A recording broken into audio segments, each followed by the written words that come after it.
Policy बाजार पर 1 करोड़ रुपए का टर्म लाइफ इंश्योरेंस केवल 450 रुपए महीने से शुरू। वाह! चलिए, हमारे साथ योगेंद्र यादव जी हैं, सेफोलॉजिस्ट रह चुके हैं, किसान नेता है, भारत जोड़ो में भी चल रहे हैं एक अलग ग्रुप के रूप में। सर, आपका बहुत बहुत स्वागत है, आपने वक्त निकाला एनडीटीवी से बातचीत करने के लिए। सबसे पहले बीती साल के लिए आपके लिए सबसे राजनीतिक घटना क्या रही है मानते हैं? क्या बिहार का चुनाव, जहां की लालू, नीतीश और तेजस्वी साथ आए, भारत जोड़ो यात्रा, गुजरात का चुनाव, कैसे देखेंगे? मनोरंजन भाई, राजनीति दो तरह की होती है, एक चुनावी राजनीति और एक व्यापक अर्थ में सड़क की राजनीति। चुनावी राजनीति में तो आपने सही कहा, गुजरात का चुनाव महत्वपूर्ण था, उत्तर प्रदेश का चुनाव महत्वपूर्ण था, लेकिन मेरे विचार से सबसे महत्वपूर्ण घटना ये थी कि बिहार और महाराष्ट्र में जो चुनावी समीकरण बदले हैं, जिसका 2024 के लिए महत्व है। मैं ऐसा समझता हूं, मैंने लिखा भी, आपसे बात भी हुई थी, कि इन दो बिहार और महाराष्ट्र में जो परिवर्तन हुए हैं उसके चलते 2024 का समीकरण बुनियादी रूप से बदल गया है और बीजेपी के लिए अब 2024 एक टेढ़ी खीर बन गया है, बावजूद उनकी शानदार सफलता जो गुजरात में और उत्तर प्रदेश में हुई, उसे मानता हूं। लेकिन जो एक गहरी राजनीति, एक तो जनादेश की राजनीति है, दूसरी जनमानस की राजनीति है। जनमानस की राजनीति में सबसे बड़ी घटना रही है भारत जोड़ो यात्रा।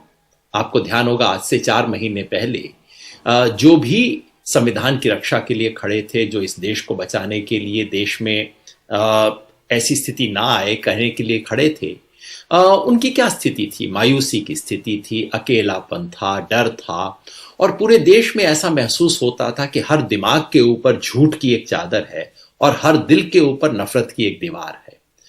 पिछले 3 महीनों में मैं नहीं कहूंगा वो दीवार टूट गई है, मैं नहीं कहूंगा कि वो झूठ की चादर खत्म हो गई है, लेकिन उसमें एक छेद हुआ है। 8 साल बाद ऐसा लगता है कि चीजें एक दिशा में नहीं, शायद दूसरी दिशा में मुड़ने लगी है। मुड़ के यू टर्न हो गया है, गाड़ी सरपट चलने लगी है, ऐसा मैं कुछ नहीं कहूंगा, लेकिन इतने साल बाद कुछ बदलाव हुआ है, एक करवट ली है। वो कहते हैं ना, धीरे धीरे यहां का मौसम बदलने लगा है, वातावरण सो रहा था, अब आंख मलने लगा है। दुष्यंत की लाइन याद आती है, अब आंख मलने तो लगा है। तो वो बदलाव मैं समझता हूं 2022 का सबसे बड़ा बदलाव था। 2023 में कई इलेक्शन है, सबसे पहले तो कर्नाटक ही होगा, उसके पहले नॉर्थ ईस्ट में 4 राज्यों में इलेक्शन है, और साल के अंत में जो है राजस्थान, मध्य प्रदेश, छत्तीसगढ़ और तेलंगाना होगा। तो हम कर्नाटक से ही शुरुआत करें, और आप उस वक्त थे यात्रा में, तो क्या कर्नाटक को आप कैसे देखते हैं, वहां के चुनाव को? वो पहला चुनाव होगा, बड़ा चुनाव। कोई संदेह नहीं, कर्नाटक बड़ा चुनाव है और वहां कांग्रेस की स्ट्रेंथ की परीक्षा होगी। सच ये है कि कर्नाटक में बीजेपी ने सत्ता चोरी से हथियाई थी।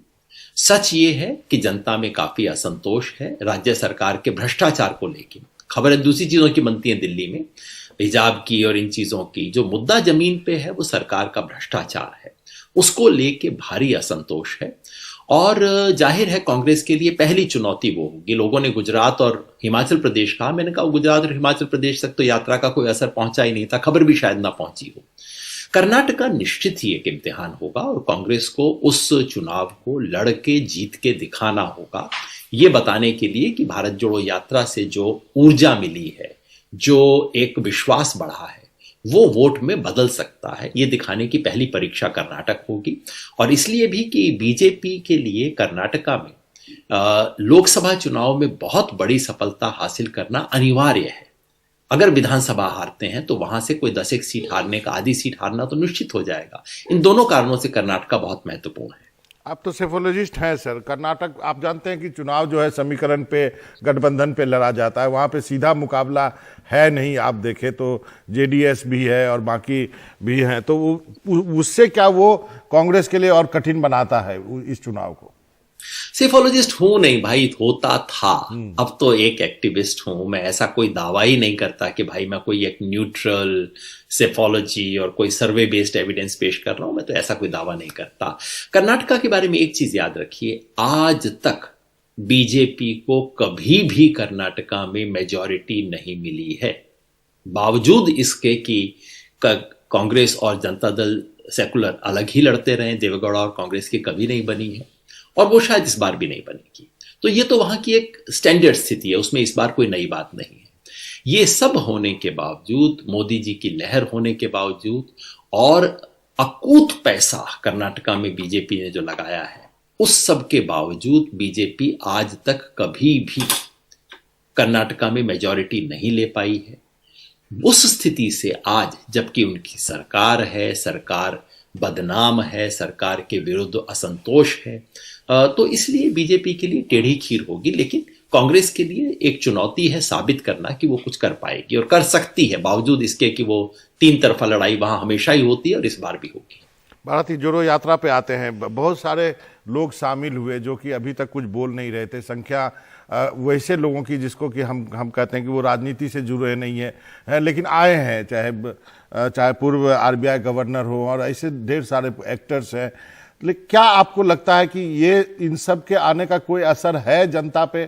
क्योंकि असली पहचान तो इलेक्शन में ही होती है, जहां अब जो है बीजेपी है काफी मजबूत। मनोरंजन भाई, दोनों ही परीक्षाएं हैं। मेरे जैसे लोग भारत जोड़ो यात्रा में ये सोच के नहीं जुड़े थे कि इससे कांग्रेस की 4 सीटें बढ़ जाएंगी, राहुल गांधी की लोकप्रियता बढ़ जाएगी। ये हमारा मुख्य उद्देश्य कतई नहीं है।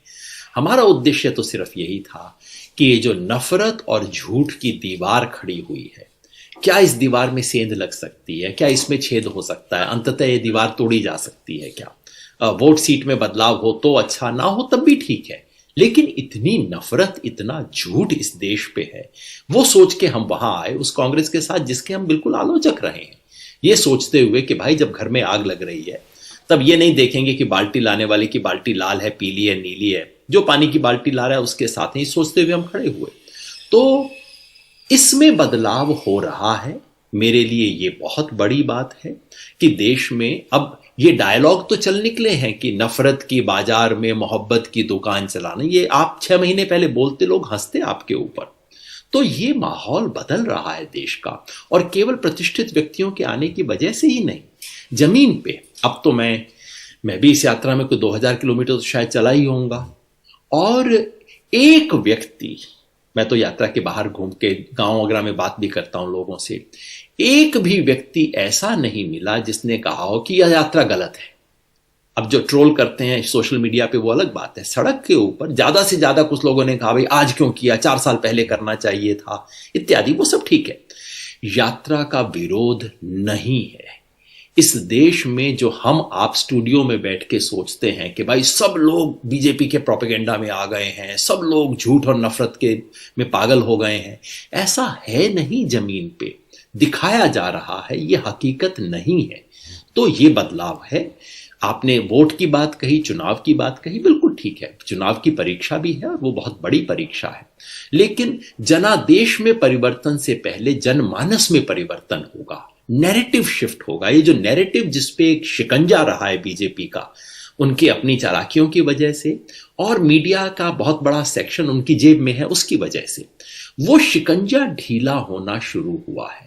और अगर ये नैरेटिव शिफ्ट होता है उसके बाद चुनाव की बात शुरू होती है, क्योंकि जब तक नैरेटिव कैप्चर उनका है तो आप कुछ भी कर लीजिए, आप चुनाव में उनको नहीं हरा सकते, लोकसभा चुनाव में। वो बड़ा बदलाव होना शुरू हुआ है, वो पर्याप्त नहीं है। मैं बार बार कहता हूं, यहां भी कह रहा हूं कि असली चुनौती यात्रा खत्म होने के बाद शुरू होती है। वही देखना है। क्या यात्रा समाप्त होने के बाद सब अपने अपने घर चले जाएंगे, ये इवेंट करके थैंक यू वेरी मच जनगण मन गा के वापस आ जाएंगे? तो कुछ नहीं होगा।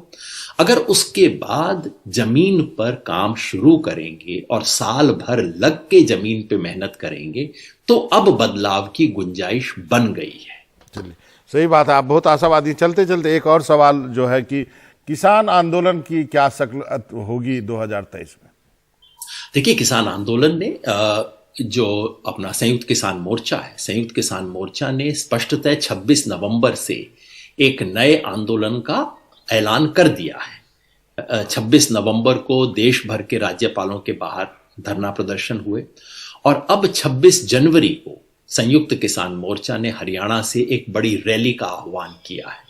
यानी कि इस देश का किसान भूला नहीं है उसके साथ जो धोखा और दगा हुआ है जी। और 2023 का साल किसान के लिए अपनी आवाज उठाने का साल रहेगा और हम सब संयुक्त किसान मोर्चा के साथ पहले दिन से रहे हैं। आज भी मेरे एक संगठन के साथी उसमें जुड़े हुए हैं, मेरा संगठन उससे जुड़ा हुआ है। और संयुक्त किसान मोर्चा एक ऐसा प्लेटफॉर्म बनेगा जो पूरे देश के आंदोलन को आगे दिशा देगा और एमएसपी का सवाल बार बार 2023 में उठेगा, ऐसी मेरी अपेक्षा है। योगेंद्र जी, आपका बहुत बहुत शुक्रिया।